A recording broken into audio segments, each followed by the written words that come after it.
con la invitación, bueno, el financiamiento de compañeros y compañeras que nos han dado una mano grande para poder estar hoy acá. Agradecer especialmente a los compañeros de la CGT de Cataluña y bueno, y a los compañeros y compañeras también de las organizaciones sindicales de izquierda, a los compañeros COBAS, bueno, que hoy estuvieron, a todos los compañeros que han adherido, en el caso también de los compañeros de TMB, que hace años han visitado Sanón, han estado con nosotros, hicieron una campaña acá en Barcelona en muchas empresas, hicieron un obrero, €1, juntaron para comprarnos un autobús para los obreros de Sanón, y bueno, fueron hasta allá a hacer la entrega y de alguna manera lo que queríamos hacer era una devolución, venir a rendir cuentas de para qué sirvió esa solidaridad y venir a compartir lo que hemos vivido nosotros ya con 11 años de control obrero en Argentina, en Neuquén y en Sanón. Sobre todo nos parecía importante ahora porque ya van 5 años de crisis, casi 6 años de crisis, y esta vez estalló acá. Cuando surgimos nosotros en Sanón, cuando surgió nuestra lucha, fue un estallido en un país periférico, en un país latinoamericano, que si se quiere no es muy importante desde el punto de vista económico, ni desde el punto de vista político, está del otro lado del mundo y es un país que no tiene gran fortaleza ni industrial, ni grande, pero estalló la crisis ahí y de alguna manera se transformó en un laboratorio para los trabajadores y trabajadoras, no solo en nuestro país, sino que fue tomado también como punto de referencia y como laboratorio también para muchos compañeros en distintos lugares del mundo. Y hoy estamos hablando que esa crisis que hace 10 años estalló en un solo país, en Argentina y en algunos países puntuales, hoy está instalado en el corazón de Europa y ya lleva 5 o 6 años consecutivos y está dejando un tendal de desocupados con distinto grado, ¿no? Pero que ha venido afectando duramente a trabajadores y trabajadoras en todo el continente europeo. Entonces, de alguna manera, toda esa solidaridad que en un momento nosotros recibimos, de alguna manera y humildemente hoy queremos venir a poner a disposición en este viaje que consideramos un viaje militante, recuperando una de las banderas históricas de nuestra clase obrera, que es nuestra clase obrera no tiene fronteras, que somos una sola clase y que merecemos unificarnos porque tenemos el mismo enemigo en la Argentina, acá y en todos lados. Entonces nos pareció importante también compartir esa experiencia retomando las banderas de muchos trabajadores y trabajadoras que muchas veces han quedado tiradas por el camino, pero siempre alguien viene y las levanta nuevamente y nosotros somos humildes seguidores y levantadores de esa bandera, de una tradición que tiene nuestra clase a lo largo de la historia enorme. Hoy recorríamos un poco brevemente porque llegué a la mañana y nos fuimos a recorrer enseguida varios de los lugares emblemáticos de lo que fuera la Guerra Civil Española y donde combatieron muchos valientes revolucionarios en defensa de la causa obrera, ¿no? Entonces, también es nuestra patria. Donde se ha librado esta lucha también es la patria de la clase obrera, de la cual hemos aprendido y aprendemos cotidianamente. Entonces yo no vengo solamente a contar, vengo a aprender y por eso es este intercambio con obreros de distintos lugares para intercambiar experiencias, porque de eso se trata. Y estos días en Francia, bueno, recorrimos también las calles que recorrieron y donde combatieron los comuneros allá en la gloriosa Comuna de París, de la cual todavía aprendemos y todavía desempolvamos libros y sacamos consignas muy poderosas, porque la idea de la ocupación de la fábrica no nació en Sanón, ni nació acá, sino de los viejos comuneros que ocuparon las fábricas y las pusieron a producir, construyendo el primer Estado obrero en la historia. Y también tenemos mucho que aprender de esas mujeres heroicas que, como Louise Michel, que dieron su vida también, que era una combatiente comunera que defendía esa comuna conquistada, y cuando la quisieron encarcelar por fuera de sus compañeros, dijo: no, yo combatí como un comunero más, yo combatí como cualquiera de mis compañeros, así que fusílenme lo mismo que mis compañeros, porque tengo ganado ese derecho, me lo gané luchando. Y esas cosas que han quedado en el olvido y que por ahí muchas veces se repiten en días folclóricos cuando hay aniversario, nosotros quisiéramos desempolvarla para el cotidiano, para todos los días.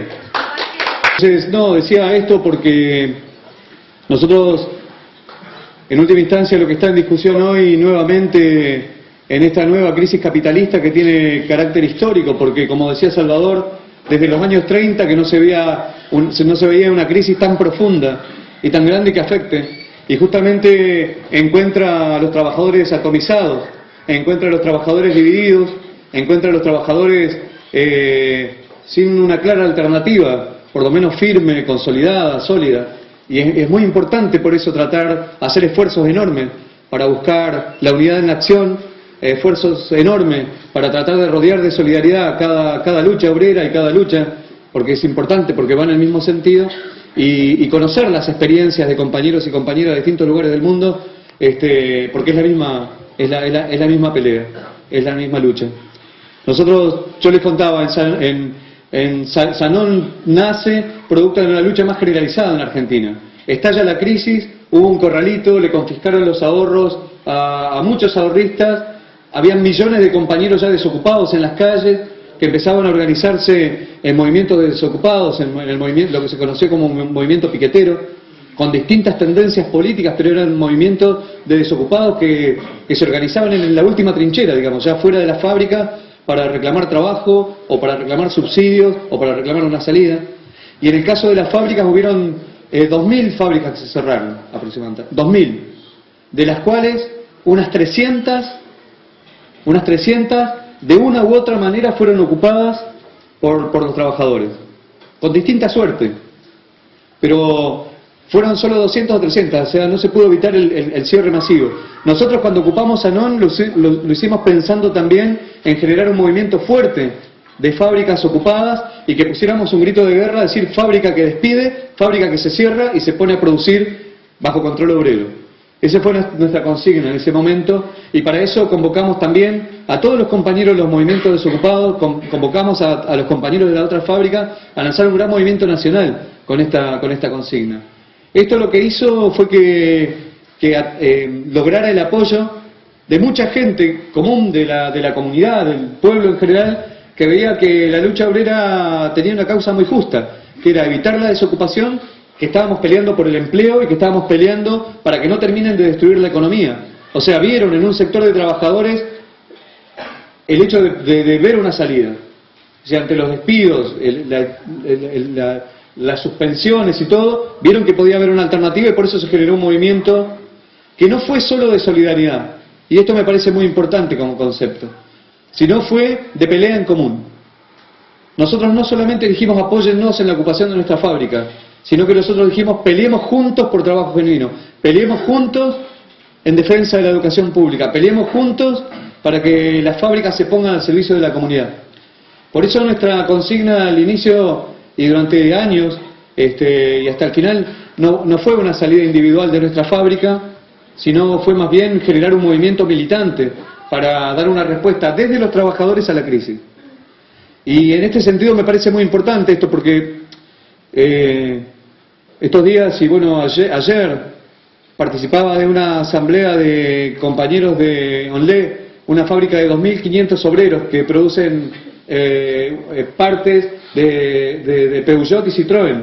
Es un autopartista. Y son 2.500 obreros. Y ya les anunciaron que en 6 meses cierran la fábrica. Entonces ya tienen... Y entonces los compañeros están dando una pelea enorme. Hace 4 meses que están en huelga. Un sector. Pero lo que están peleando los compañeros es un pliego que va desde que les paguen buenas indemnizaciones hasta algunos que los relocalicen o algunos... y 8 reincorporaciones. Entonces es legítimo, es muy legítima esa lucha, y es muy justa esa lucha, y es muy dura esa lucha.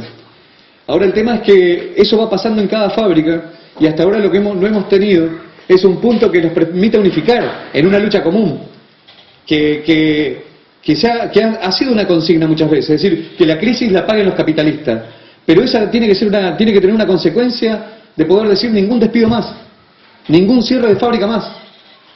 Si los capitalistas no son capaces de llevar estas fábricas adelante, que se expropien y se pongan bajo control obrero a producir. Entonces, esta idea es un grito de guerra, lo sabemos, y no es fácil. Como bien decía el compañero Ángel, no es llegar y hacerlo, pero sí parte de una comprensión común. Primero, que la crisis es enorme. Segundo, que el enemigo que enfrentamos es enorme. porque cuando un trabajador se enfrenta, o cuando cualquier compañero o compañera se enfrenta para defender su derecho, empieza a chocar con la patronal, con los ministerios de trabajo, con los funcionarios del gobierno, con el mismo gobierno y con la burocracia sindical, que van poniendo traba tras traba y lo que más le hacen creer al trabajador que es imposible. Que es imposible. Que hay que contentarse con el subsidio, que hay que contentarse con la indemnización, o hay que contentarse con una relocalización, o en el caso como están discutiendo hoy en el Estado español, tirar las categorías todas para abajo, ¿no? Y llevar a la base. Entonces, hay que soportar la crisis rebajando los derechos. Y el rey cazando en el África elefantes. Es decir, los funcionarios llenos de dinero como si nada pasara. Es decir, la crisis es lo único que ellos intentan socializar. Funcionarios, o sea, son trabajadores. En la Argentina no, es verdad. Es un problema semántico, tienes razón. Acá funcionarios son trabajadores, en la Argentina funcionarios son los que tienen cargos públicos. Cargos públicos. Cargos públicos son ministros, los ministros son funcionarios, claro, los que administran el Estado, esos son funcionarios. Disculpen. Está muy bien igual que salten, están atentos. Está muy bien.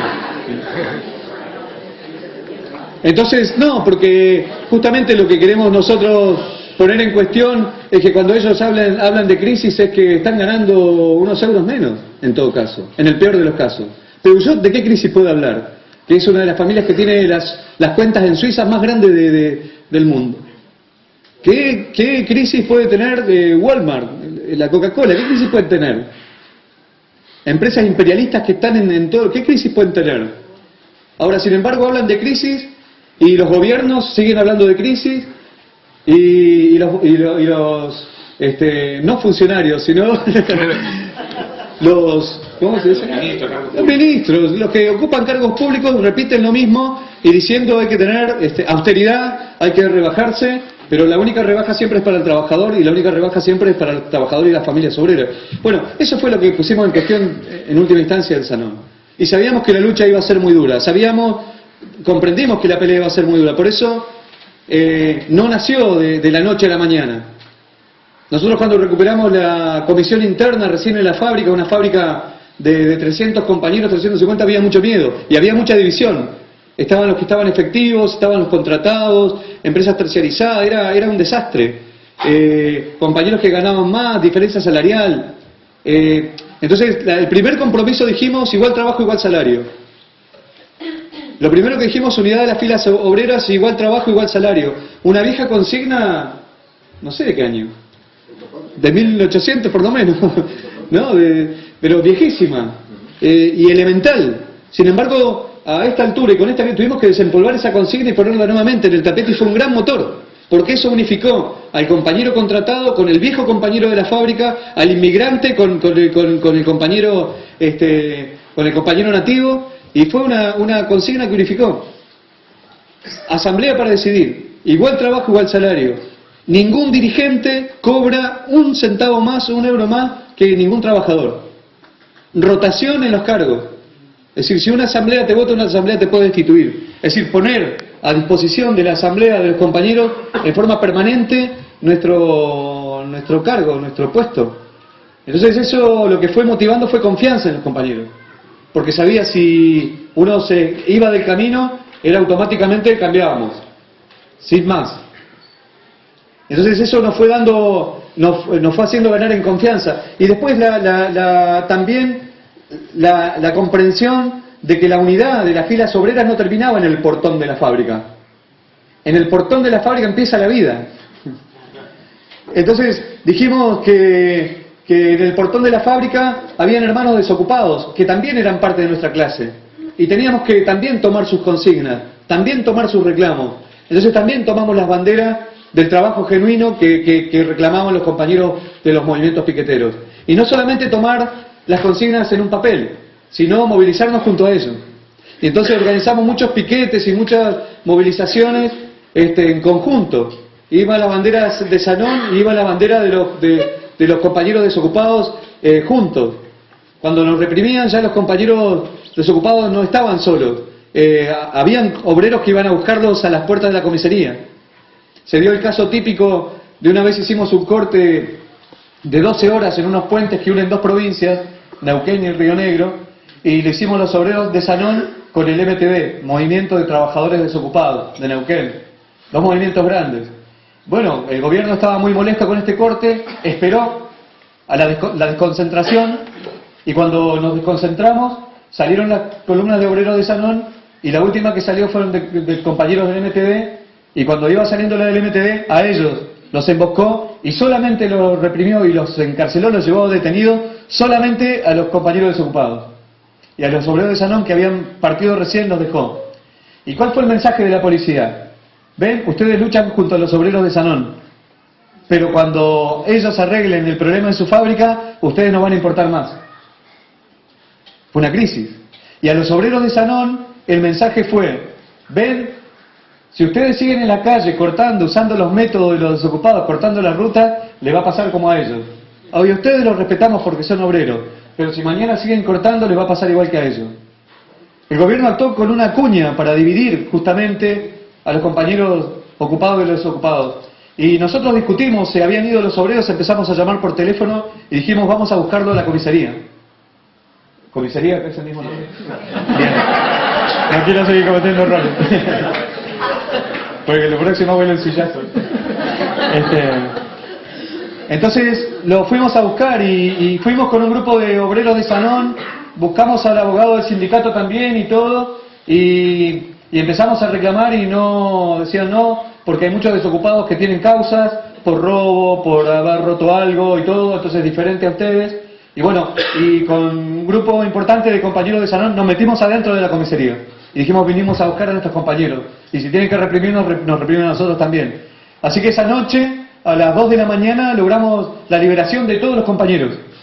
Y ahí en la calle, en la puerta de la comisaría, votamos en común un nuevo corte para el otro día, a las 10 de la mañana, y demostrarle que esa unidad que quisieron quebrar, la ratificamos y la unimos ahí en la calle, en la comisaría y en la calle.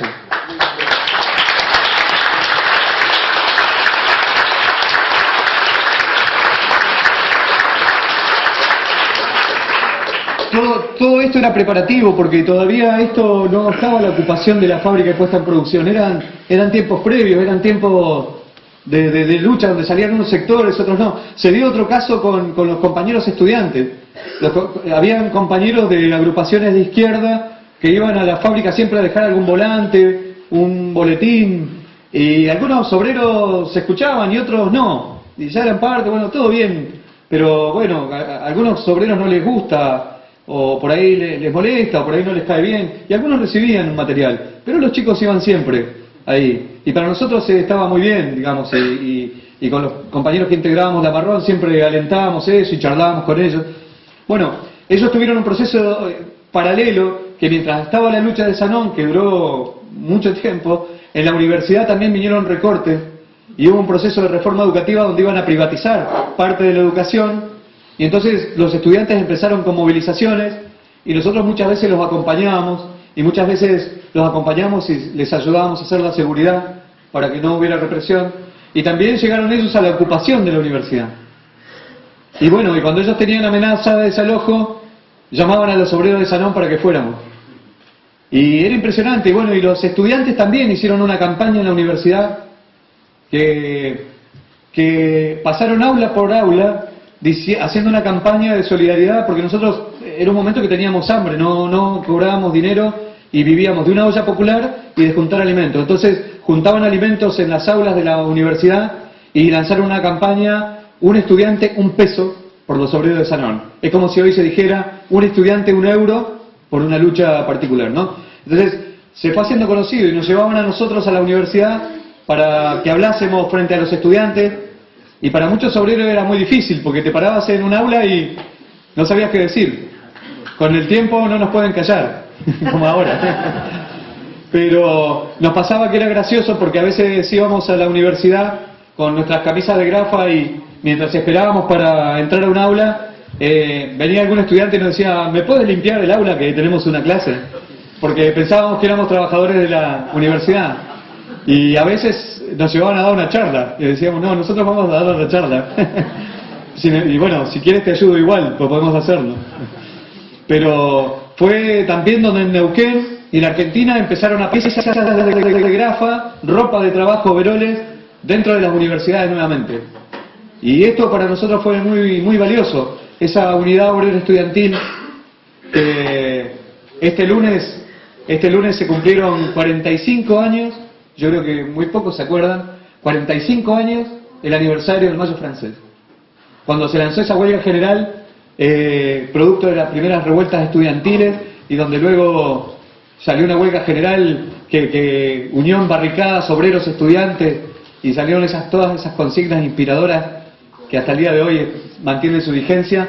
Y bueno, nuevamente en las calles de Neuquén marchamos juntos, obreros y estudiantes, y eso también nos ayudó muchísimo. Tal es así que después, con los años, cuando pusimos la fábrica bajo control obrero y empezamos a trabajar, firmamos un acuerdo obrero universitario donde los obreros ceramistas y nuestros sindicatos ceramistas se comprometían a defender la educación pública, laica y gratuita, y los estudiantes y profesores se comprometían a defender la gestión obrera y a colaborar. Entonces eso permitió que hayan profesores universitarios, ingenieros, a veces contadores, gente que nos enseñó muchas cosas para poder hacer la gestión obrera en la fábrica también, con una colaboración activa de militantes.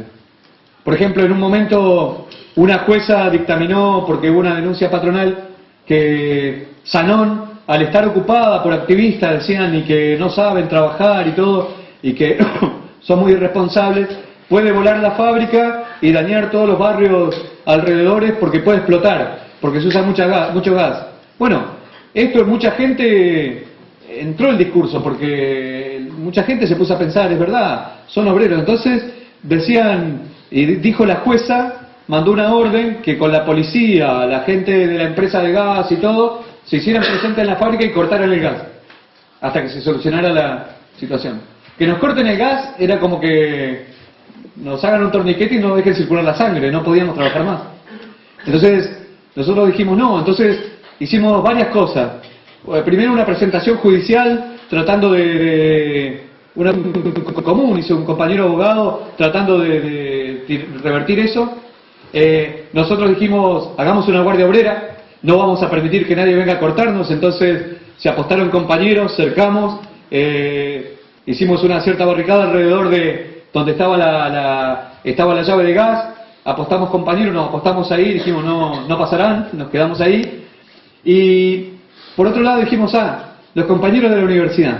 Entonces llamamos a los compañeros de la universidad y dijimos, tenemos este problema, estaba saliendo en los medios y la opinión pública decía, puede ser, si no hay ingenieros, si no hay nadie.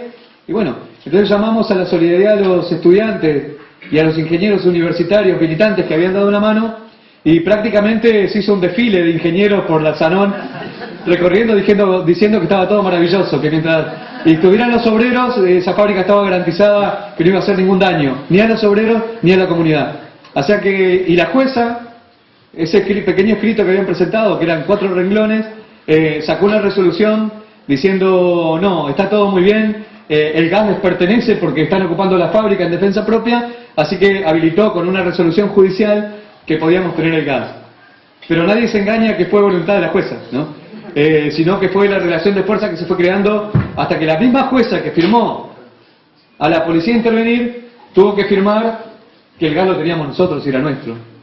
O sea, se fue construyendo de esta manera la fábrica y la gestión obrera. Y esto también es muy importante, y nos parece que ante la crisis, ¿cómo ir actuando? Cada lucha, por pequeña que sea, tiene que tener un horizonte grande, porque la crisis es grande, porque el enemigo es grande. Y cada paso, por pequeño que sea, tiene que tener un mensaje hacia el conjunto de la comunidad. Entonces, eso es lo que nosotros tratábamos de transmitir. Por eso nuestras consignas eran abarcativas. No decíamos Sanón para los trabajadores. Decíamos, la consigna más popular en Sanón era Sanón es del pueblo. Y queremos que se expropie al servicio de un plan de obras públicas, decíamos nosotros. No queremos nosotros comprar y vender cerámico. Ni siquiera queríamos una cooperativa en los términos de cooperativa como las conocemos. Nosotros decíamos, la cooperativa es una forma de resistencia, pero sabemos que la crisis es mayor. Entonces, nosotros decíamos, la fábrica al servicio de un plan de obras públicas. Y eso la gente lo entendía, porque decíamos, queremos vivienda para las miles de familias que no tienen un techo donde estar. Entonces muchas familias que ocupaban tierras y ocupaban viviendas, no solo eran solidarios, sino que acompañaban el reclamo nuestro muchas veces. Marchábamos juntos.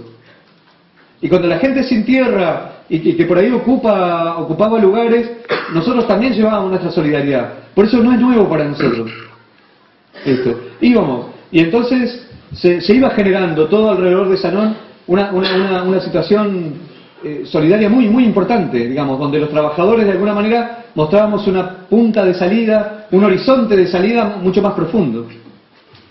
Entonces, cada lucha pequeña, pensada en grandes términos, es lo que va generando de alguna manera un movimiento mayor. Y eso nos parece importante retomar, y sobre todo ante la crisis y la magnitud de la crisis que tiene hoy. Por eso es justo pelear por la defensa del puesto de trabajo, es justo y legítimo pelear por la indemnización, es justo y legítimo pelear, pero cada uno de estos pasos para nosotros, dados en función de que la crisis la paguen los capitalistas y de que los trabajadores tenemos una alternativa ante la comunidad, para nosotros es fundamental, porque unifica fuerzas, nos fortalece, nos pone la moral de otra manera.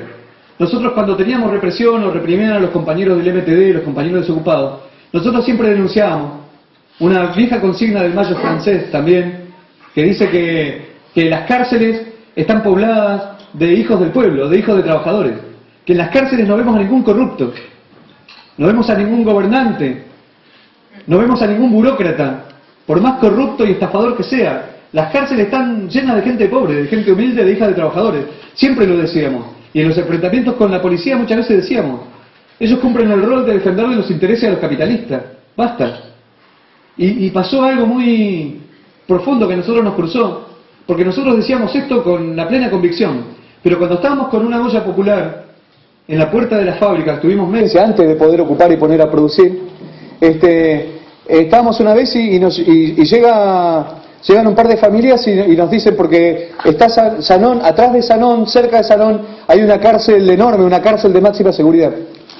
Entonces llegan unas familias y dicen que nos traían una carta de los presos, de los internos, de 3 pabellones de presos. Y los internos, los presos de la cárcel, habían donado su ración de comida durante 3 días, su almuerzo, para la olla popular, para que podamos resistir nosotros en nuestra huelga. Y fue impresionante.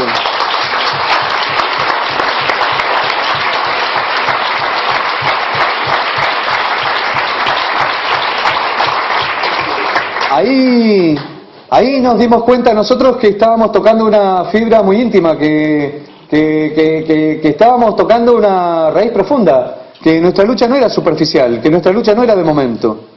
Porque eso también, a su vez, uno se carga la responsabilidad. Días después, de los mismos internos nos llega una carta. En Neuquén es un lugar en la Patagonia Argentina que es un poco de desierto, entonces en el verano hace mucho calor y en el invierno hace mucho frío. Y entonces en la cárcel los internos tenían el problema que a la familia, cuando los iba a ver, no les daban un lugar decente donde esperar la visita. Y entonces nos pidieron si no podíamos construir un lugar para que la familia pudiera esperar la visita, y nosotros, bueno, dijimos sí, y entonces nos presentamos una delegación de obreros de Sanón en la cárcel y pedimos hablar con el jefe de la cárcel, y no entendía nada, y dice, ¿para qué? Veníamos a preparar nuestros lugares de residencia posterior. Porque eso era una gran posibilidad también. Si todo salía mal, todavía estábamos allá. Pero bueno, dijimos que queríamos construir por voluntad nuestra, que elevar a las autoridades y mañana responder. Dijimos, bueno, nosotros ya mañana lanzamos una campaña para hacer esta construcción, y vamos a pedir una mano también a los estudiantes, a los compañeros de la Universidad de Arquitectos, para que colaboren. Es un gran movimiento social. Al otro día nos llama un familiar de los presos y nos dijo, ya tienen toda la habitación, con muebles, todo, tienen sillas, calefacción, y estaban muy agradecidos. No quisieron que construyamos el lugar, pero tanto los presos como los familiares entendieron el mensaje, y el jefe de la